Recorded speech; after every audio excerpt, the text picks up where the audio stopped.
Morning, everyone. My name is Hales. I'm a planner here at PESI, and my pronouns are she, they. Tomorrow, October 11th, is National Coming Out Day, an annual LGBTQ plus awareness day to celebrate and support anyone coming out of the closet. We all have our own individual stories and experiences, and we know that coming out can be hard and it can be really scary, but it can also be so incredibly liberating. So today, I'm joined by some of our absolutely amazing speakers as we get ready to celebrate National Coming Out Day. Would you guys like to introduce yourselves? Everybody's quiet. I'll go first. I'm Dr. Shanéa Thomas. My pronouns are he, she. I don't use they, and when all in doubt, always use doctor. I am the LGBTQ training specialist at University of Maryland, as well as their assistant clinical research professor, as well as a clinician. I have a private practice with Thomas Consulting and Therapeutic Services, where I also give individual services in organizational strategic planning to organizations and institutions who want to be more LGBTQ competent. So glad to be here. Awesome. I'll go next. I'm Dr. Joe Kort, and I am in Royal Oak, Michigan, which is outside of Detroit.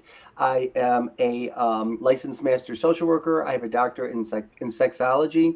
I run the Center for Relationship Health in Royal Oak, Michigan. I have about 20 providers.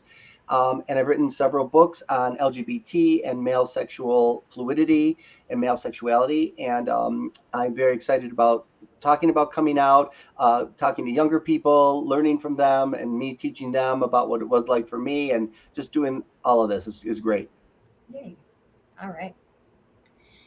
My name's Chris Sherman. Pronouns are they, them. I'm in Washington, D.C. I'm a therapist. I specialize at the intersection of anxiety, of trauma and eating disorders, at the intersection of gender identity and neurodivergence. And I'm in a private practice, Thrive As You Are.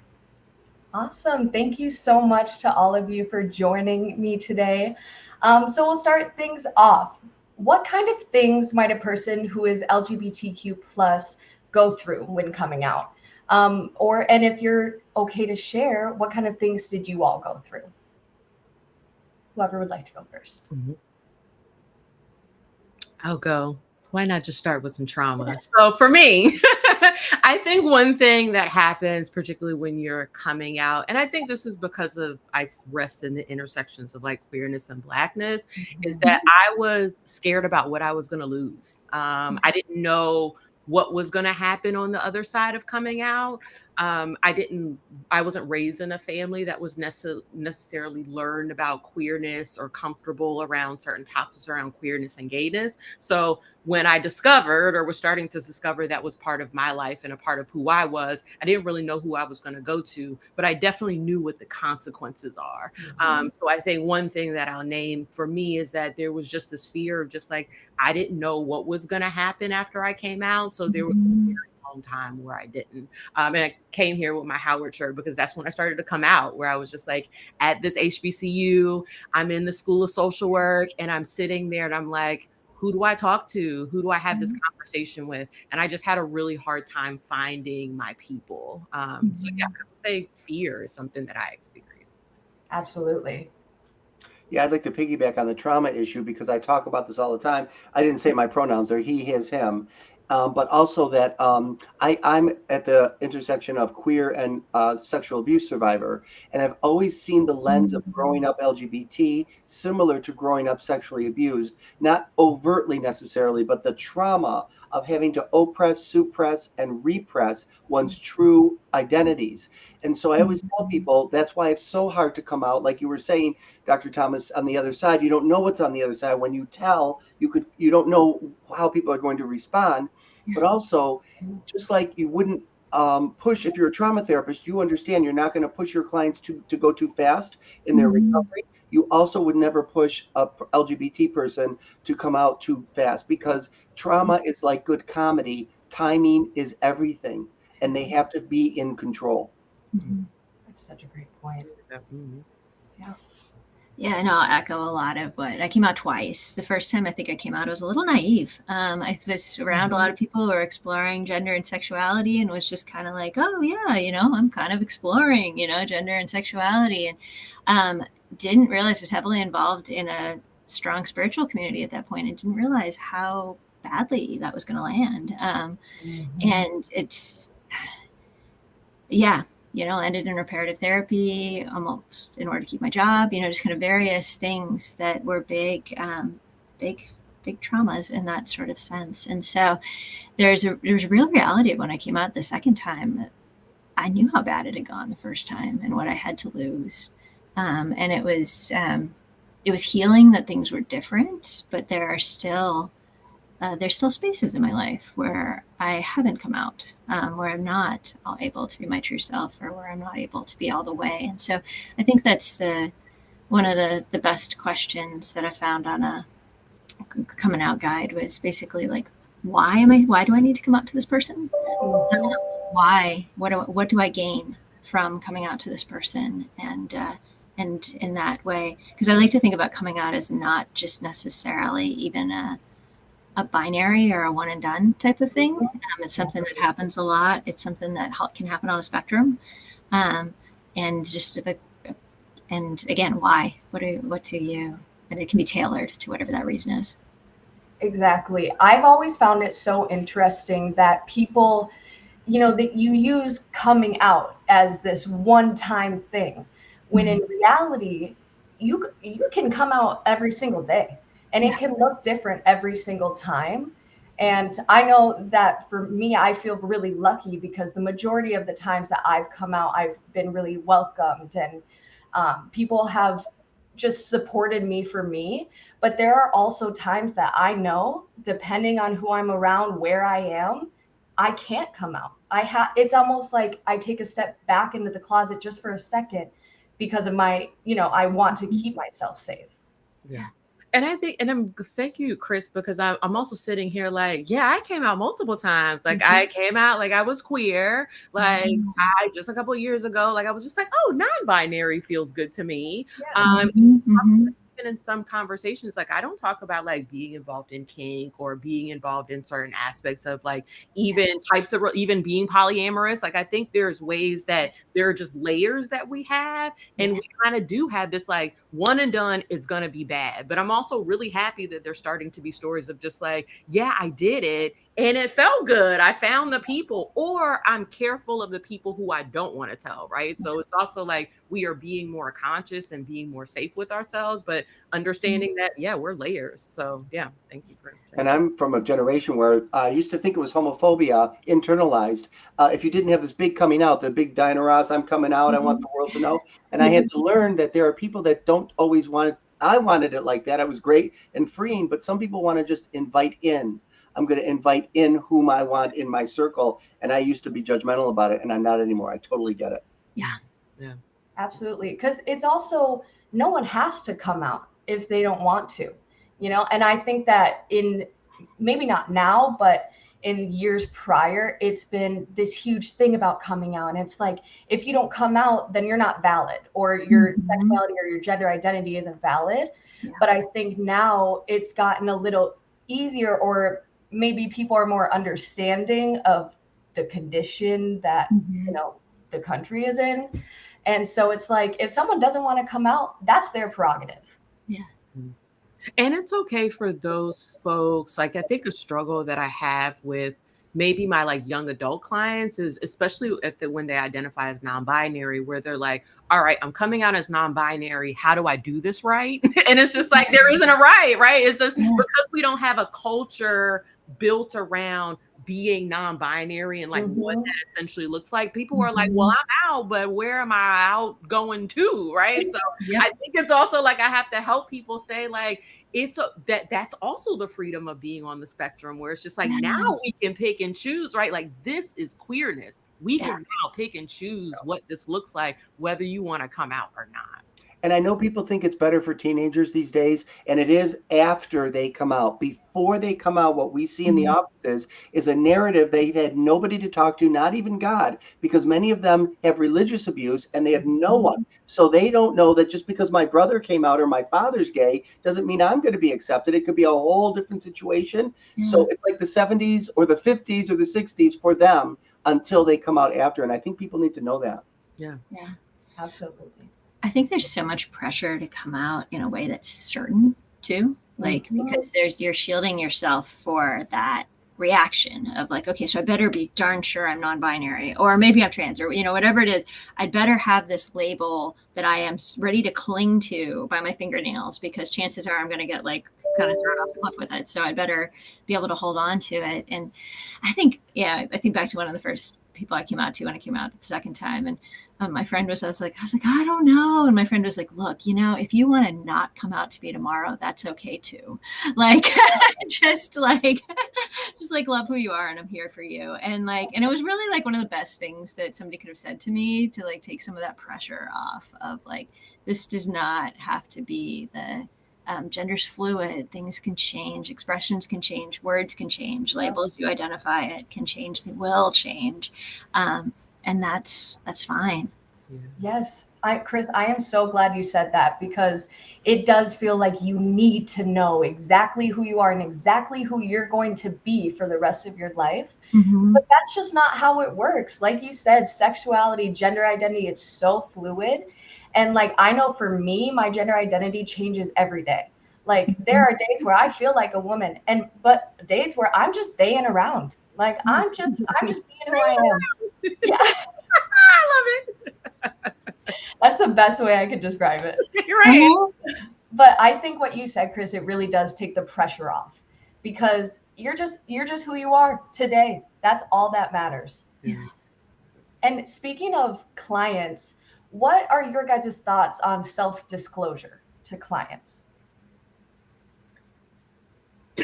See, I'm from the generation where you don't tell nobody.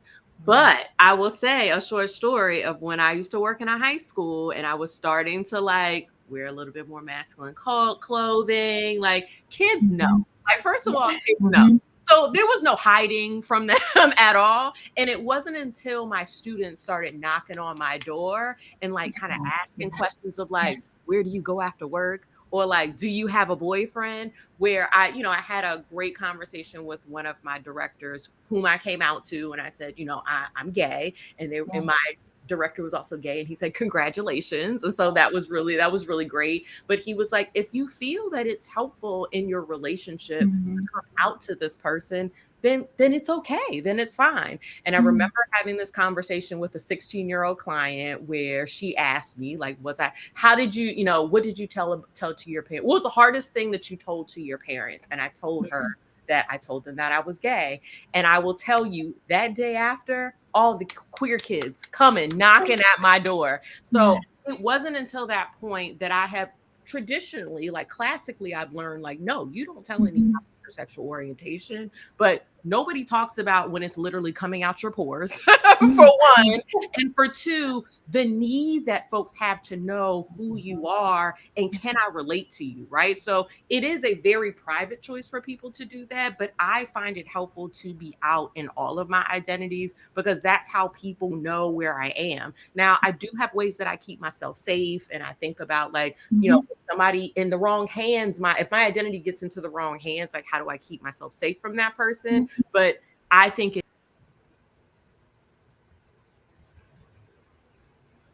I think we lost the sound there at the end. Yeah, you're muted.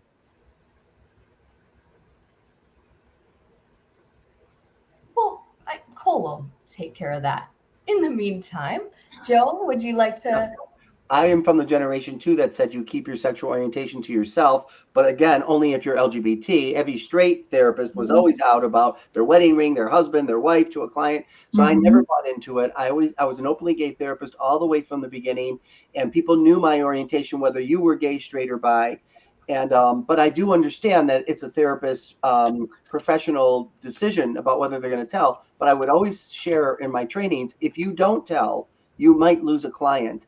And what I do say to people is, if a client asks you about your orientation, I would start with, what does it mean to you? What's your projection? What's your transference toward me around whether I might or might not be one thing or another? And then we talk about that, and then I'll tell you. But I think it's therapeutic for us to have this conversation, and then I might tell you. But I always think it's so helpful. I do think usually it's helpful if your client's LGBT and you are too, that they know they're in there was somebody with some lived experience around it.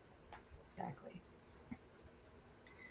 I can't second that enough. I think it's really important. Like, I think I am very openly, if you look at my website, I'm openly queer, gender expansive, autistic, ADHDer. And I think the reason that's really important for me is that so much of my life I haven't been able to find role models that have some of those identifiers or ways that has been challenging, and I've had to navigate it. And at this point in my life, I want to be able to be a role model. And I think we need folks to be out in order to say, like, you're not alone. You're not weird. I don't have to hide who I am, and you don't have to either.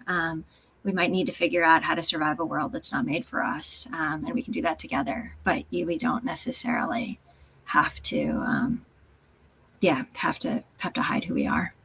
Absolutely. And I will say, I'm not a clinician, but I am a client. And whenever I've had multiple therapists who have been LGBTQ plus, and when they have opened up to me about that, I immediately feel like I'm in a safe space. Yeah. And I immediately feel like I'm going to be seen and heard. And I think that's been so important and vital in my own like mental health and gay journey.